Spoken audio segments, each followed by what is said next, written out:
Bonsoir Jacques Lallier. Bonsoir. Et merci d'avoir accepté notre invitation. Le sujet l'a rappelé, la province sud et la province nord sont toutes les deux concernées par des coupes budgétaires. On parle pour la province des îles d'une baisse de 30% du budget. Est-ce que vous confirmez cette tendance ? Oui, effectivement, les annonces qui ont été faites par le gouvernement, c'est au moins 30%, si ce n'est pas 35%. Toujours est-il, on a une situation qui est un peu spécifique.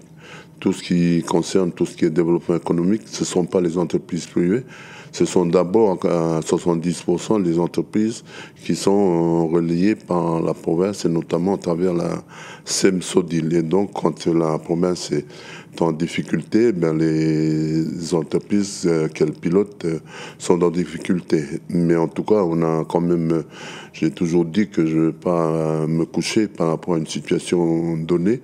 Donc, j'ai mis en place des possibilités pour qu'on puisse maintenir le secteur touristique et puis qu'on puisse réorganiser. On avait fait un forum, on a organisé un forum de relance économique pour essayer de revoir comment on peut se réorganiser par rapport à ces situations, puisque avant on était dans la culture des moyens.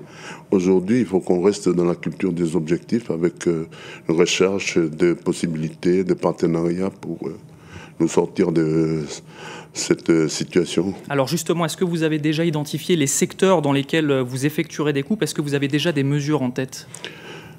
Non, pour le moment, j'ai dit dans le cadre des discussions qu'on a, dans le cadre de la préparation des débats d'orientation budgétaire, j'ai dit qu'on ne fait pas comme à la province sud.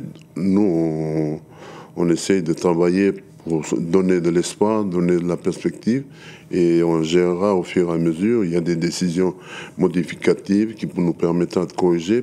Puis vous verrez au jour le jour. Au jour le jour, et puis j'ai prévu aussi que le budget soit examiné en janvier-février, comme ça on a une lisibilité avec les aides que l'État peut apporter. Alors dans cette situation économique délicate, il y a quand même cette bonne nouvelle depuis 2 semaines, le retour des croisiéristes à Lifou. 13 bateaux sont attendus au total d'ici la fin de l'année.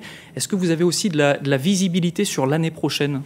Oui, ce que j'ai dit déjà, j'ai commandé auprès des sociétés touristiques, des hôtels, qu'on vend à 50% la chambre, qui permet aux gens, au touristes locaux de venir. Par rapport aux bateaux, on a eu un premier bateau, on aurait dû avoir un deuxième bateau au 1er novembre, mais il y a eu des problèmes sur le Vanuatu. Et on a normalement 3 bateaux en novembre et puis 9 en décembre, même le 24, il y aurait un bateau. Ça concerne que Lifou ou également les autres îles ? Non, justement, on est en train de travailler aussi. J'ai demandé au service d'aller voir la commune pour les aménagements des sites pour qu'on puisse aussi ouvrir sur Marais. Alors on a pu entendre... Elle était un peu sceptique par rapport aux coraux qui sont... qu'ils voulaient absolument conserver. On a pu entendre aussi beaucoup de rumeurs sur le Wadjabé, l'hôtel 5 étoiles de Lifou, qui devait ouvrir initialement en 2021. Est-ce qu'aujourd'hui, vous confirmez que le projet reste d'actualité ? Vous avez reçu des garanties de la part du groupe Intercontinental ? Oui, de toute façon, le programme d'investissement il est pris en charge par la province et la SODIL, et éventuellement, et en plus des partenaires des fiscalisations. Je rappelle que ce projet il est installé dans une terre coutumière, inaliénable et insaisissable. Et donc on est obligé de travailler ensemble pour qu'on puisse résorber la situation. C'est dommage parce qu'on était parti sur un projet d'hôtel de 3 milliards pour 3 étoiles et là on est à 5 milliards pour 5 étoiles, 5 milliards 4. Et donc non, on avance. Tous les vendredis on a une réunion en visio avec Intercontinental. Qui est toujours d'accord pour continuer ? Pour le moment, ils sont toujours d'accord pour continuer. Puis, donc, on est déjà dans les nominations de directeurs et tout ça. Et puis, on pense bien l'ouvrir en marche à blanc en début décembre. Autre sujet, Jacques Lallier, l'avenir du Betty Show. Vous aviez en début d'année le projet de privatiser le transport. Où en est-on de ce projet aujourd'hui ? Non, le projet de privatisation, c'est le projet de logique de partenariat avec le privé. Aujourd'hui, la Nouvelle-Calédonie, qui est compétence en matière de transport public, n'a pas bougé d'un iota depuis une trentaine d'années. Donc j'étais obligé de parler de ça. Et donc ça reste de toute façon un projet. Je rencontre souvent les promoteurs.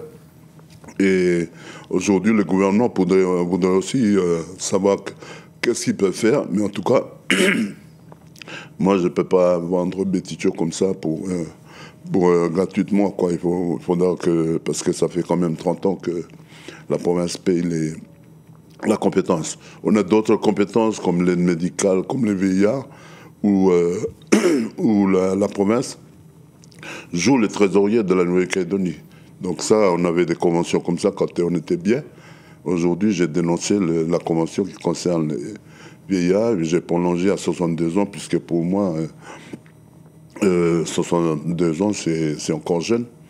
Donc voilà, mais en termes de trésorerie, on sera impacté en moins, sauf s'il y a une discussion d'ici janvier avec le gouvernement. Alors, on l'a vu dans le sujet, certaines filières vous reprochent un manque d'accompagnement économique. C'est le cas, par exemple, des pêcheurs, des producteurs de copra également et de vanille à UVA. Qu'est-ce que vous prévoyez concrètement pour les aider? Ben moi, j'ai été les voir pour leur expliciter la situation. On avait l'habitude, nous, de fonctionner quand on a besoin. C'est le problème de nous, les Iliens. Quand on a besoin, on va pêcher. Quand on a besoin, on va couper le copra parce qu'il y a des dépenses qui sont inhérentes à notre vie de tous les jours, avec notamment les jeunes qui vont à l'école ou simplement parce qu'on a des mariages. Donc aujourd'hui, je dis qu'on va faire ensemble. Eux, il faut qu'ils s'impliquent dans la gestion de toutes ces structures, parce que ce n'est pas le travail de la province de faire à la place des privés. Donc que ce soit des privés locaux ou des privés extérieurs qui ont les moyens, aujourd'hui c'est toute une dynamique qu'on enclenche, en tout cas que je souhaite enclencher pendant cette année pour qu'au bout de cette année on se remet en place ensemble, et puis il ne faut pas se diviser. Il y a une autre critique qui vous a été faite et qui est récurrente, celle-là, c'est de mettre en place des projets disproportionnés. On pense à l'hôtel intercontinental, au pont de Mouly ou encore à l'aéroport international de Lifou. Certains membres de l'opposition provinciale estiment que l'argent aurait dû mieux être utilisé. Est-ce que vous comprenez ces critiques? Mais je comprends ces critiques, mais c'est pas... Je dis que c'est pas sérieux, puisque les gens qui me critiquent, ils étaient dans les conseils d'administration de la SODIL, qui ont engagé ces dépenses dans la province, qui ont engagé ces projets qui sont importants et qui ont été présentés aux coutumiers. Donc moi, j'assume les décisions parce que c'est la continuité de la province, mais je sais bien qu'aujourd'hui, j'avais pas prévu qu'il y avait une crise sanitaire, crise économique, crise du nickel, crise sociopolitique. Donc aujourd'hui, je pense qu'il vaut mieux, j'ai demandé à ce qu'on soit solidaire.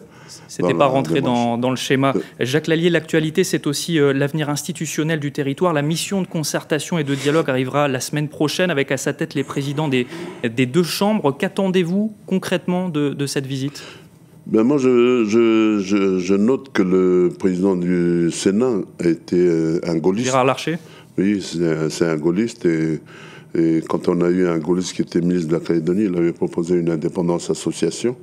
Madame la présidente de l'Assemblée nationale, elle a passé quelques mois dans les îles. Donc je suis en train de me demander si on va se voir.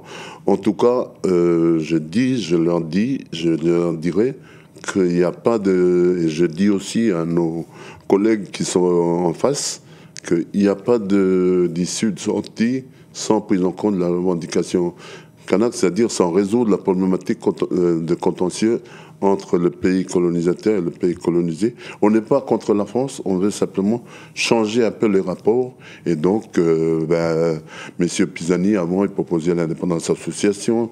Le président... C'est l'indépendance association aussi, d'ailleurs, que vous aviez préconisé il y a quelques mois. Oui, c'est de dire que quand on revendique pays souverain, c'est un élément de discussion. Mais on sait très bien qu'on ne peut pas tout gérer. Et puis, en plus, la France, il doit s'interroger aujourd'hui, c'est quoi sa place dans le Pacifique? Parce qu'en face, il y a Tahiti qui devient indépendantiste. Je pense que Wallis, il ne va pas être trop loin. Et par rapport à l'aéroport tout à l'heure, on va parler de la refondation. Si on ne change pas les lignes, on va continuer à concentrer sur Nouméa. Et je pense que ce n'est pas les objectifs politiques qu'on a pu tracer. Jacques Lallier, je vous propose à présent de passer rapidement aux questions des internautes, celles posées sur notre page Facebook. Première question, comment comptez-vous accompagner le retour de la population ilienne qui a quitté la Grande Terre? Rapidement. D'abord, je suis en train de parler d'ailleurs avec Madame la Présidente Sud, enfin les partenaires par rapport à l'usine du Sud. Parce que je souhaite que les gens ils continuent à travailler. En tout cas, j'ai demandé qu'on puisse remettre des contrats de développement sur les possibilités de financement de projets. Puis je restructure une société de participation de la province des îles pour pouvoir participer plus librement et puis surtout suivre les investissements et ne pas simplement donner de l'argent et puis on ne suit pas, et puis du coup, des fois, le projet n'aboutit pas. Deuxième question, la création d'un port franc que vous appelez de vos voeux est-elle la première étape vers une indépendance associée de partition? Non, là encore rapidement, parce qu'il nous reste vraiment pas une indépendance de partition, c'est simplement parce que, je disais tout à l'heure, il faut bouger les lignes. Si tout passe par Nouméa, non seulement ça coûte cher, là, c'est comme les aéroports internationaux. Pour que les touristes ils viennent directement, on peut faire de Wallis ou de Fidji ou de Vila. Ça change le cours des choses quand on met en place des leviers. Et donc, moi, je rappelle aux responsables, notamment du gouvernement et puis de l'État, à essayer de nous soutenir, les ports francs. Je suis même en train de travailler avec les coutumiers pour mettre en place des zones franches en terre coutumière. C'est compliqué, mais avec des obligations de partenariat entre les propriétaires, les clans propriétaires et les gens qui veulent venir investir. Et ce sera le mot de la fin. Merci beaucoup, Jacques Lallier, d'être venu sur ce plateau ce soir. Allez, on vous emmène.